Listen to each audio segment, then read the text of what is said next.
Determinar en cuáles de los siguientes casos se puede aplicar el teorema de Rolle. Bueno, ahora vamos a ver las diferentes gráficas que nos ofrecen para ver si se puede aplicar el teorema de Rolle. Pero yo recomiendo siempre que en un examen enunciéis el teorema de Rolle, ¿vale? Es bueno que la persona que os examina vea que habéis estudiado, que os sabéis el teorema de Rolle, y segundo, al tenerlo escrito es más fácil ver si se van cumpliendo todas las premisas del teorema o no. Tenerlo en la cabeza es un poco arriesgado, con los nervios se te puede olvidar algún detalle, ¿vale?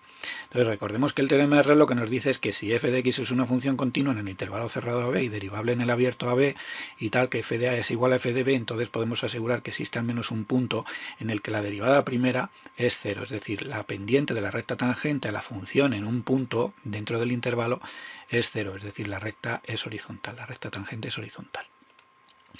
Pues vamos a ver el primer caso. En el primer caso, a ver, nos dan esta función, ¿vale? Intervalo AB.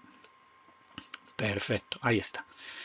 Bueno, entonces, se cumple, dice, si f de x es una función continua en el intervalo cerrado AB. Pues es verdad que es continua, ¿no? La puedo dibujar sin levantar el lápiz del papel. Derivable en el intervalo abierto AB. ¿Esta función es derivable en este intervalo? Pues no, mirar, aquí presenta lo que se llama un punto anguloso. Este punto es un vértice y ahí no habría derivada, ¿vale? Entonces ya no se cumple esta parte de aquí, derivable en el intervalo abierto AB, no. Es verdad que f de A es igual a f de B, aquí lo tenemos, pero hay una parte que no se cumple, por tanto no podemos aplicar el teorema de Rolle en este primer dibujo. Vamos con el siguiente, vamos a ver qué otra función nos dan. Bueno, pues en este caso nos dan esta función en el intervalo AB y es cierto que f de A es igual a f de B, pero me dice función continua en el intervalo cerrado. Esta función no es continua, ¿veis? Aquí tengo que levantar el lápiz del papel para dibujarla entera, con lo cual tampoco cumple. Vamos a por la tercera. Uy, qué bonita sale esta, ¿eh?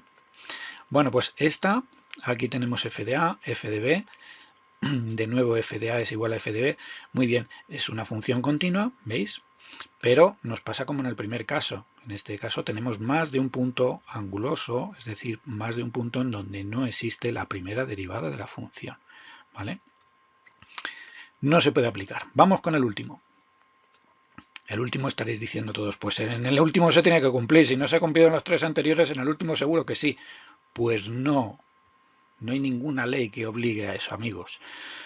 Pues aquí está el punto A, el punto B, la función es continua, ¿veis? Es derivable porque es una curva suave, no tiene puntos angulosos, oye, pues qué bien, es continua en AB, es derivable en AB, pero ¿es f de A igual a f de B? Pues no, ya ves que no, ¿vale?